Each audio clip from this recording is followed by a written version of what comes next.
This presentation is on my future goal as an educational studies major. After completion of my educational studies undergraduate coursework, I plan to pursue a career in public service by becoming an educator. My goal is to teach children in an underserved area and become a part of the Teach for America organization that, according to Teach for America, strives to enlist, develop, and mobilize as many as possible of our nation's most promising future leaders to grow and strengthen the movement for educational equity and excellence. In this role, I will be responsible for not only teaching our youth, but inspiring them to become lifelong learners. By creating a safe place where students receive quality education despite their socioeconomic status, I will ensure that each child is given an opportunity to reach their full potential inside the classroom. So what's it take? Awareness of the importance of education, ability to create a safe and nurturing environment, natural and intentional empathy, emotional control. It takes a ton of things and requires teachers to possess certain strengths. One key strength that I identified was my awareness of the importance of education and the impact it can have on students. This is a strength because it's critical that youth have access to educators who are aware of what education provides for people, as education is the process of people gaining new knowledge to better themselves and their circumstances. By understanding that, I will be a teacher that is constantly pursuing my students' progress. Education is one of the most powerful things an individual can have, and it can change someone's life personally, academically, and professionally. By being a teacher with a strength of educational awareness, I am better suited to equip my students with the necessary skills to succeed. Another strength that I identified to help me succeed in my future career is emotional control. It's important to demonstrate emotional control inside of the classroom for multiple reasons. But one, to maintain overall control, and two, create a safe environment for students to be in. Emotional control means being able to give credit to one's emotions while simultaneously filtering through rational analysis, according to D'Souza. I have experienced many different emotions throughout my journey with motherhood and have had ample opportunities to use a technique known as the 6-second phase.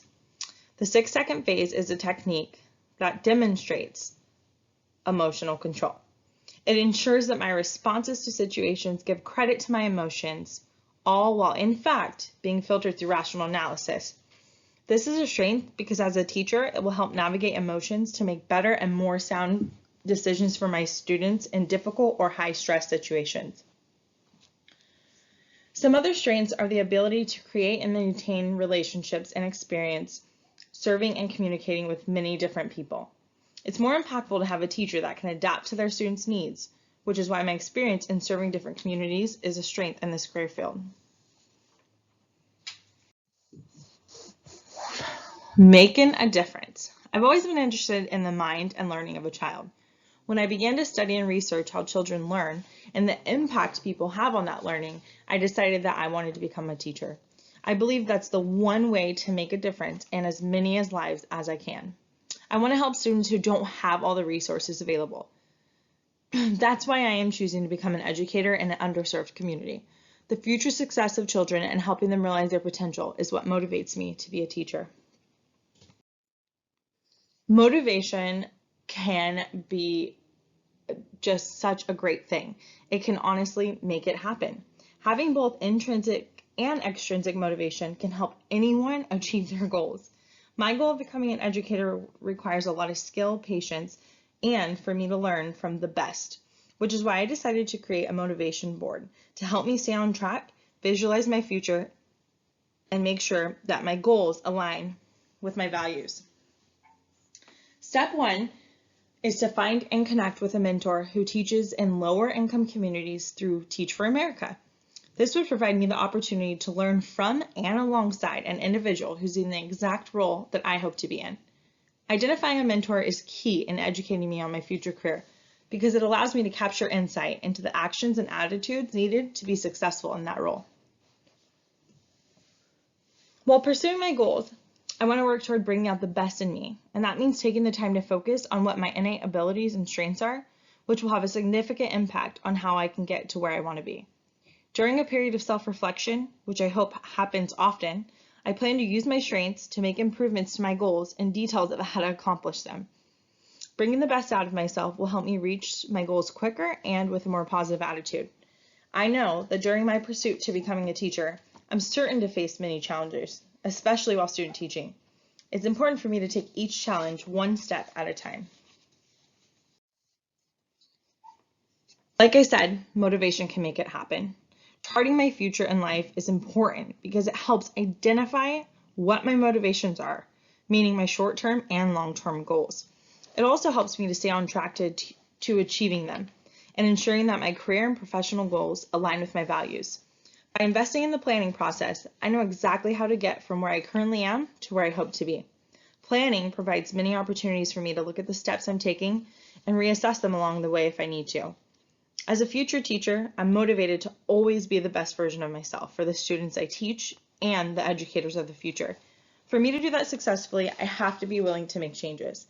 I've identified my current weaknesses and turned them into motivation to make improvements so I can be more well-rounded. Changing the things that aren't working or may cause me to be delayed in reaching my goals can help ensure that I stay on the path of least resistance.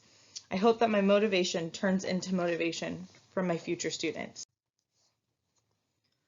As discussed earlier, I want to be a teacher and be a part of the TFA organization, where I take on a teacher lead role. I believe that there are two main leadership styles of a good leader. On the left-hand side, you see servant leadership.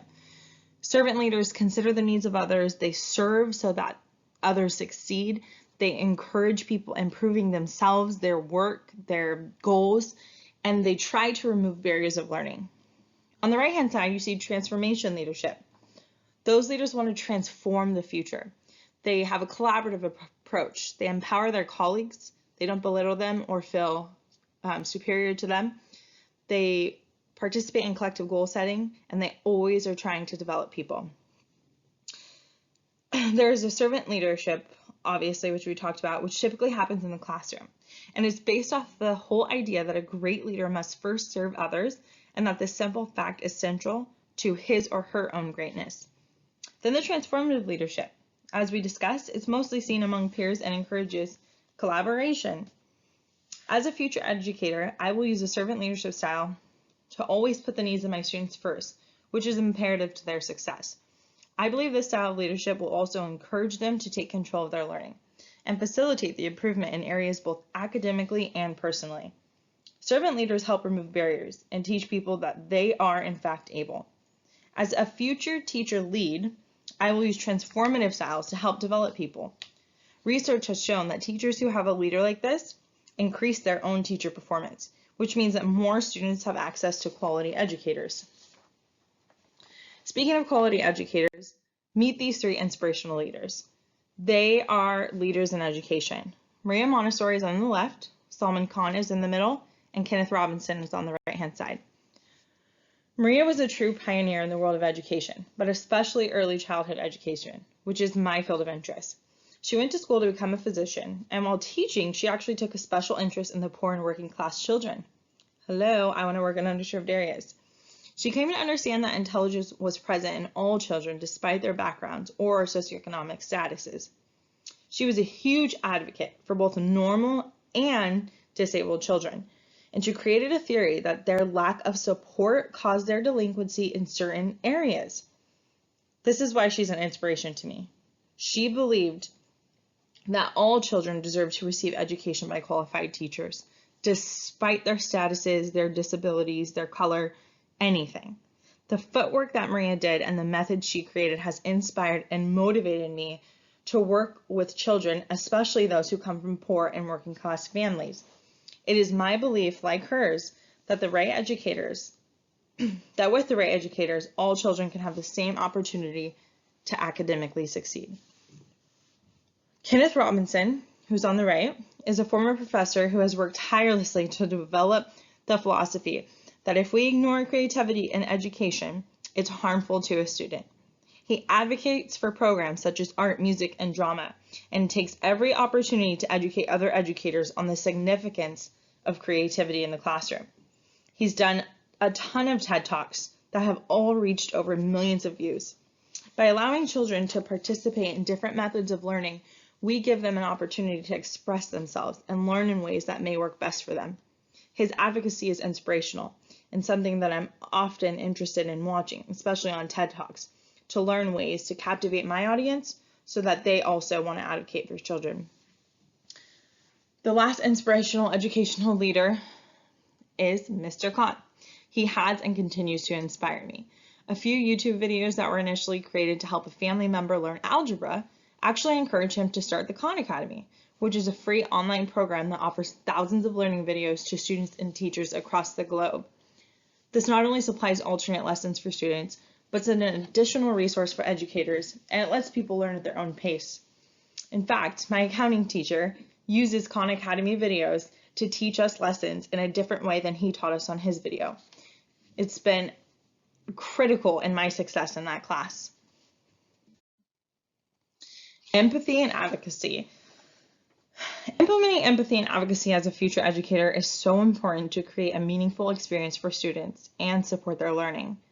By being sensitive toward my students and their needs, I'm showcasing empathy that will allow me to form a special connection with them and even discover some of the potential barriers that they may be facing. This is a demonstration of empathy because, according to D'Souza, a key component is feeling warmth and connection of others. I will create a space that allows students to learn in ways that work for them and to discover new ways to both learn and express themselves. This way of teaching encourages children to use their creativity and imagination, which is also another way to be empathetic towards them and their learning styles. As an educator and advocate of children's learning, I am responsible for creating an environment where they feel safe and free to learn. Another way that I will demonstrate empathy is through my concern for each of my students' learning. Understanding that not all children learn the same will help me create differentiated learning and allow students to lead their own learning process while encouraging and supporting them. My hope is that more teachers adapt the same values and attitude toward education, and one way for me to advocate for all children is to share my knowledge. While being a part of the Teach for America organization, I get an opportunity to do that, and I hope that by me sharing, other educators will follow lead to provide quality education for students despite the student's circumstances or status. Now let's talk noble goals. D'Souza explains noble goals as a brief, inspiring statement of enduring purpose for individuals. The 6 seconds interpretation of noble goals is defined as something that provides us direction. My noble goal is to create equal access to quality education and utilize my strengths and knowledge to help children understand the importance of their education while learning important information to help them succeed in their academic careers and personal life. I hope to teach as many students as possible and to help each of them discover their fullest potential. I hope to inspire them, encourage them, and to lead them toward being lifelong learners. By becoming a leader in the educational field and a member of the Teach for America organization, which is nationwide, my way of teaching will be translated and hopefully inspire teachers from all over the world and encourage them to also be the best version of themselves that they can be for their students. A quality teacher brings quality education, and sometimes education is all someone needs to know their fullest potential. I look forward to graduating and becoming an educator. I graduate this fall, and I'm super excited to utilize all the things that I was taught throughout this course and take that into pursuing my future career goals and fulfilling them.